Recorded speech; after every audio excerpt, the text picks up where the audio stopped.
I negotiate hundreds of car deals on a monthly basis, and people always ask me, Tommy, how do you have the time to negotiate with hundreds of clients, hundreds of dealerships while running a business? How do you do it? And the secret to the sauce is I have the best team. We have Michael, Dakota, and Jared as our negotiators, and we're about to add a fourth. We have deal support with Ashley and Chloe that are phenomenal at what they do. It's all part of the Delivrd experience, which is why people love why they say it's the world's best car buying experience. But when it comes down to negotiating car deals, I don't negotiate everything. You have a deal coordinator when you get hired Delivrd that negotiates for you as well. And right now we're gonna listen to one of their phone calls. In this phone call, you're gonna listen to Michael. Now, Michael is not a content creator. His job is not to entertain you. His job is to get deals for our clients. But I think it's important for us to audit not only what Michael's done to see, did he do a good job? Did he do a bad job? I want to know, but also what kind of interactions you're seeing off of stream. Nobody knows who Michael is. I mean, people know Michael is.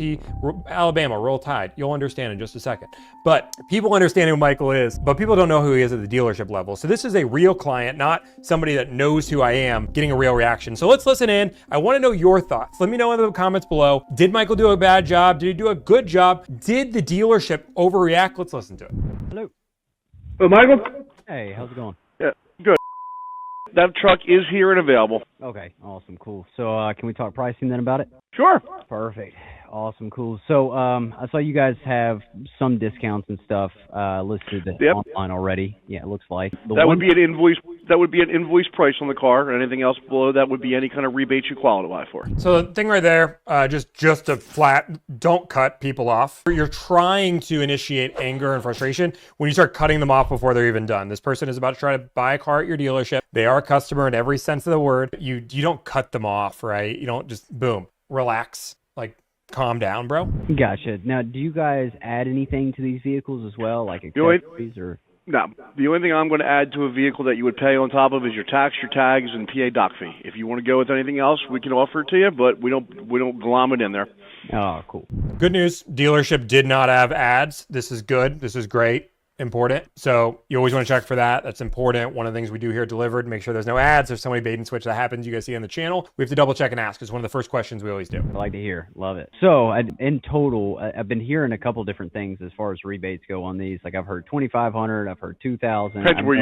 So the first thing I'm going to ask you is you're calling me from a zip code, area code that's not from around here. Where are you located? I don't love that Michael went, ooh, ah. Like, that's not great. Like, Michael, confidence a little bit more on the phone. He has great confidence, but he is getting cut off over. There are times where I stutter when I get cut off over and I do this. This is my company. So I get that, but we got to make sure we have the most confidence. We have more confidence. I'm going to blow people's mind if you're a car salesman. People move across the country. And when I move, I don't change my phone number. I don't think anybody does. I don't think somebody says, I'm moving from Iowa to Florida and I'm going to go get a Florida number now. Like, that doesn't exist. So like the idea that somebody's calling you from a different area code, you can question, hey, just want to make sure, are you local or are you out of state? But the idea is, I see that you have an area code that is out of the area. So are you calling local? Like you're like asking, like you're trying to make that, like that's how it sounds like. No, I am. I'm in Amberley. Yeah.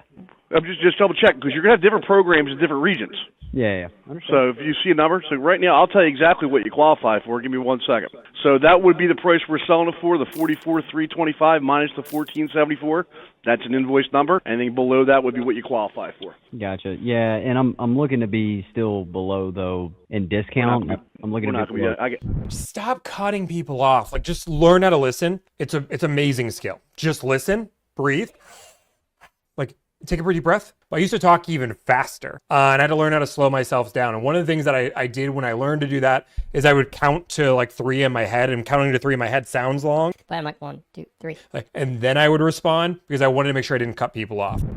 Yeah, I mean, there's no markup in these cars, unfortunately. The only way I would have anything is if I have any kind of dealer cash on it, coupons, which at the end of the month, middle of the month, you're pretty much out of those if there's anything. I understand. And even with you guys holding on to this thing for like 160 days, that doesn't even matter. Don't matter. You can't lose money on the car. You're at invoice on the vehicle, you know what I mean? Dealerships lose money on the cars all the time. This is something that happens daily. The idea that dealerships don't lose money on a car is insane. And you can acknowledge that. And you can say, hey, our dealership doesn't lose money on a car. Maybe somebody's willing to, but we're not willing to do that. So the idea behind that, and honestly, consumers don't care. Consumers don't trust you when you say that it's an invoice pricing, and it doesn't care. So dealerships should stop using that as leverage. It doesn't help. Yeah. The only way Here's the thing: the only way you're getting any cheaper is like that's below X-Plan pricing, which is friends and family. When we go to what if I sent you over another offer that's already beating that though? And not even beating it by. So one of the things that we train here at Delivrd, one of the things we have is to try to make the conversation go forward, right? When we're negotiating a car deal in life or in general, all you want to do is move the conversation forward. Don't argue to argue. Sometimes when I know things aren't going somewhere and I want to make a point, I'm going to make a point. But the idea behind and why a lot of these negotiations go from frustration to anger to this, to eventually I end up getting what I want, is because my whole goal with the conversation is to move it forward. He's setting that assertiveness because the salesperson keeps cutting him off. Like, let me just pull out I always say it's a game of chess, right? I'm going to pull out my big move here. I'm going to say, hey, guess what? What if I have a deal from another offer? And watch the language change, right? It goes from, well, by how much, right? The language changes immediately from, why would I sell you a car below invoice? To, oh, I have another offer. Oh, how do you, by how much, huh? I'll beat it, right? But you'll notice that conversation changes a lot. But by how much? Well, what I'm looking for is a 10% discount. So. Yeah, there's not 10% markup in the car. That's the problem. I get it, but people lose money to take cars, man. Like that on a Ford. I'm just going to give you a heads up. I'm just going to give you a heads up.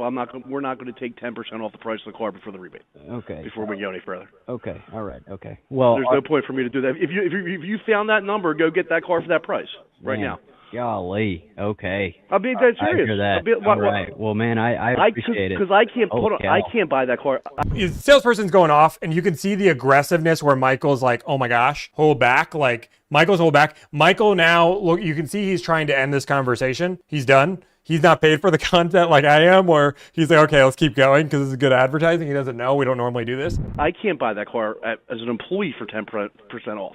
I understand, man. Yeah, using an employee discount to justify this is a good or bad deal. Car salesmen will all agree if you're ever sold cars. Car salesmen get some of the worst deals on cars. They do not get a special deal to be an employee or family member. This is why when I say to buy a car, don't go to a friend and be like, oh, my sister sells cars, I'll go to them, because they're not going to get that great of a deal compared to you just negotiating on your own. Dealerships don't want to lose money on cars. They will lose money, but they don't want to. And you as an employee asking your own dealership to lose money to sell you a car?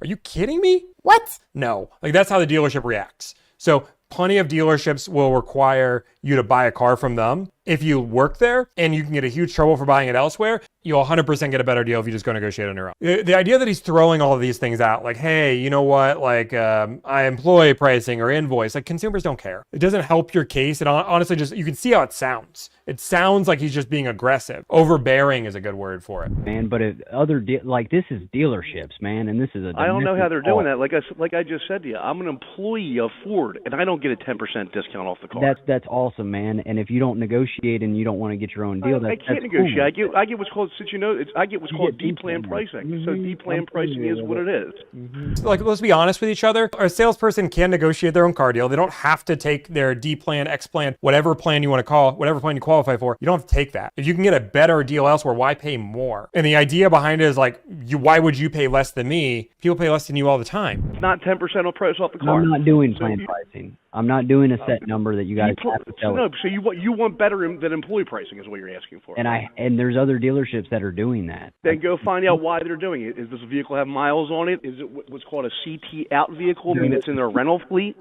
CTP. That's what you got to find out. There's a CTP that I was also negotiating with a dealership on, and they were $6,800 off because it has. Yeah, that's why they're able to do it, because what he's talking about here is basically a loaner. So that's what they're talking about. Loaners have a few thousand miles on it. They're still considered new, but they're in a fleet. That's the idea. So that's why Michael says I have a bigger discount off one that isn't, but I'm trying to get a new car that is 10% off. And now he's trying to cut him off again and saying, whoa, that's why you have the deals. And this is going to be advice to car salesmen, to anybody who sells cars or just somebody who's owning their own business. When you're trying to negotiate, the goal is not to just go gung forward and fight and attack and do all of these things. That's not what you're going to do. What you want to do is gather as much information as possible. I learned this in finance. You learn as much information as you can. You keep quiet, you ask questions, and you get all of these questions. And then once you start overcoming the objections, you now have everything they set in your back pocket. So now you can overcome it. right? That's the idea behind it. What we do is we offer a competitive price. We're your local dealership.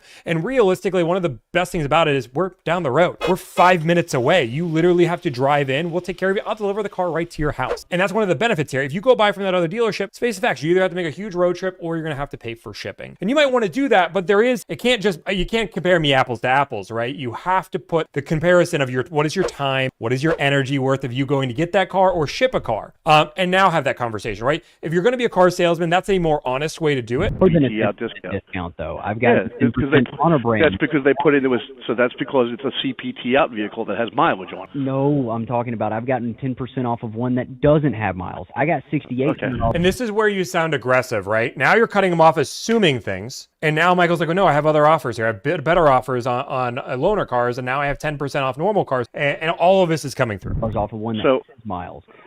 This is all out of... If you're going all over the place doing this, why don't you... And you can see, like, I want to go back just a second here, because you can see Michael answers his question, but he doesn't listen. Like, listen to Michael say, these are all out of state, and the guy cuts him off saying, why are you doing this? 10% off of one that doesn't have miles. I got $6,800 off of one that has miles. This is all out of... If you're going all over the place doing this, why don't you... If you found these prices already, then why didn't you grab one already? Because I was hoping somebody... Because these are out of state. I mean, I don't think I'm crazy for hoping somebody local would help me out. I'm just giving you a heads up. There's not 10% markup on the car. I'm going to pull the invoice on the vehicle. And I don't know how they're getting here, dude. I don't know how they're getting there. Unless I'm just telling you straight up, if it's a brick, bro. I don't argue with you about a car. I appreciate. I'm sorry. This is not aware. Like, car salesmen love to do this, bro, boss. Don't call people bro or boss. This is a professional environment. People are spending a lot of money. Nobody wants to be called boss. Nobody wants to be called bro. Like, a little bit better professionalism. Weird. Don't do it. Also, car salesmen don't normally make the pricing on a car. So the idea, unless we're talking to a manager, which we haven't known, that's not how you handle that. Appreciate it. Like, I appreciate your time. This was I get you.